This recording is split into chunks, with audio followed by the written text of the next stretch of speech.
आज हम जानेंगे कि हमने ईश्वर की उत्पत्ति कैसे की, हमने ईश्वर को बनाया कैसे,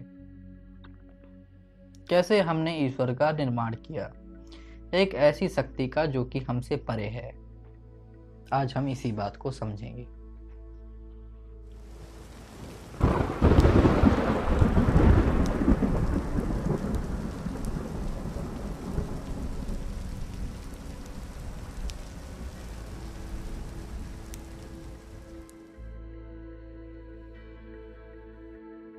तो पहले सवाल पे आते हैं कि ईश्वर क्या है। हमारे समाज में अलग अलग धर्मों द्वारा अलग अलग ईश्वर को माना जाता है। हर ईश्वर की अलग अलग खासियतें होती हैं, लेकिन एक कॉमन सी खासियत यह होती है कि वह हमसे ज़्यादा पावरफुल होता है। वह वो कर सकता है जो हम नहीं कर सकते। वह सबसे ज़्यादा पावरफुल होता है। वह सबकी भलाई चाहता है। वह उनके कर्मों के हिसाब से उन्हें जीवन देता है। अब हम जानते हैं कि ईश्वर को बनाया कैसे। How did we create God.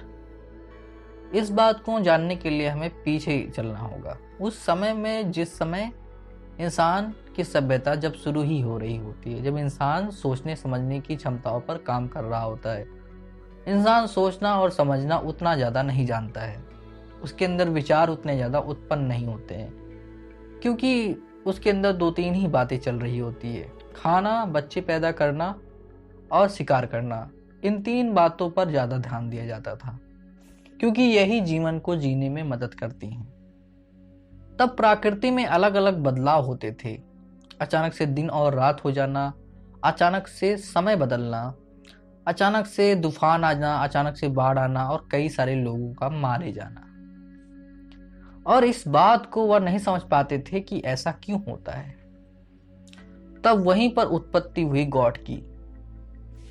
उन्होंने इस बात की कल्पना की कि जो कि इंसान मर जाता है, इंसान को मारने वाला वही है। तब इंसानों ने सोचा कि हम उन्हें ऐसी चीजें दें जो कि हमें प्रिय हैं, तो शायद उन्हें भी वह चीजें अच्छी लगें और वह हम पे रहम करें, हम पर रहम करें और हमें एक अच्छी जिंदगी जीने दें। इंसानों ने ईश्वर को क्रिएट किया डर के कारण। बहुत ज्यादा डरे हुए थे वो। उन्हें हर एक चीज का कारण पता नहीं होता था कि यह क्यों होती है, और वह यह भी जानते थे कि हर एक चीज का कारण होता है। जैसे कि अगर मैं किसी गिलास को नीचे गिरा दूं तो वो टूट जाएगा, और वो किस लिए टूटा? क्योंकि ग्रेविटी ने उसे खींचा और प्लस में मैंने उसे छोड़ा। दो कारण इसमें इन्वॉल्व है। उन्हें भी लगता था कि हर चीज के पीछे का कारण कोई ना कोई होता है, लेकिन उन्हें यह नहीं पता था कि यह प्रकृति के प्रिंसिपल्स हैं, ये प्रकृति के नियम हैं, ऐसा होता है।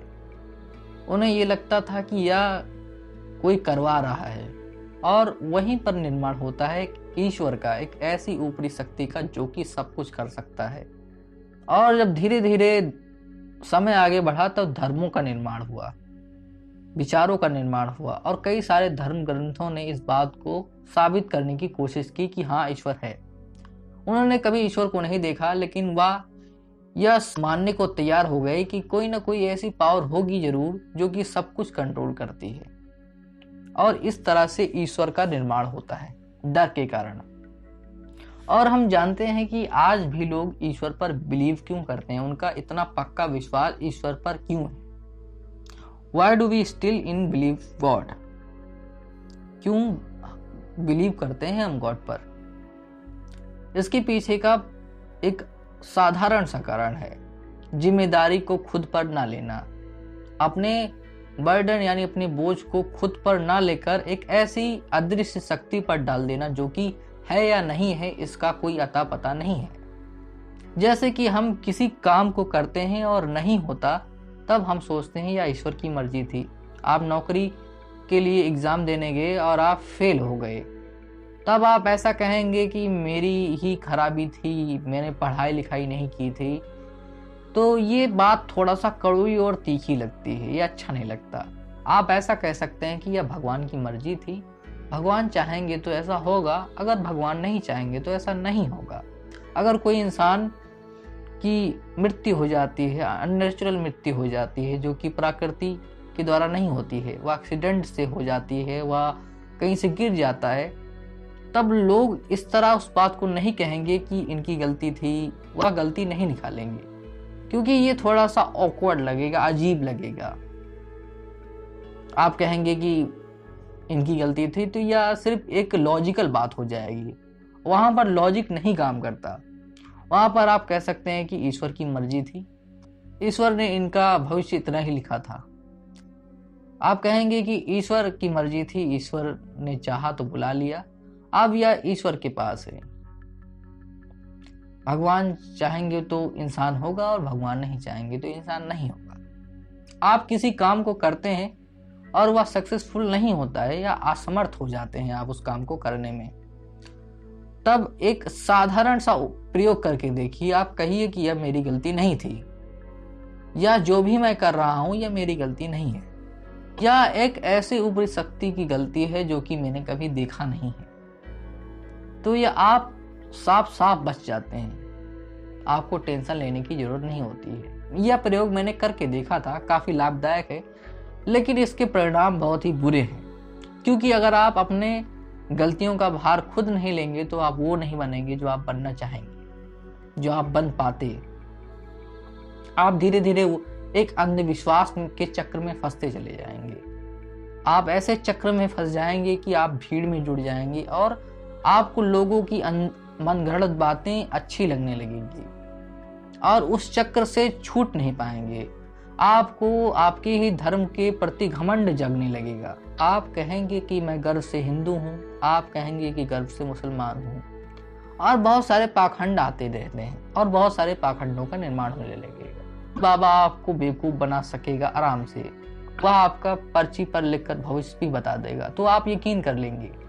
धर्म पुरानी बातें हो गई हैं, अब यह जीवन बहुत बदल चुका है। पुरानी बातें कहीं नहीं रहती, यहाँ पर कुछ टिकता नहीं, सब बदलता रहता है और एक नई चीज स्थापित हो जाती है। पहले का समय कुछ और है और अब का समय कुछ और है। धीरे धीरे चीजें बदलती रहती हैं और हमारे विश्वास टूटते रहते हैं।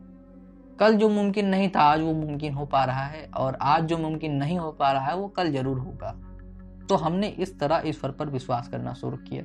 आज भी लोग ईश्वर से प्रेम करने नहीं जाते। कोई मंदिर गया हो तो ये मत समझ लेना कि वह ईश्वर से प्रेम करने गया है।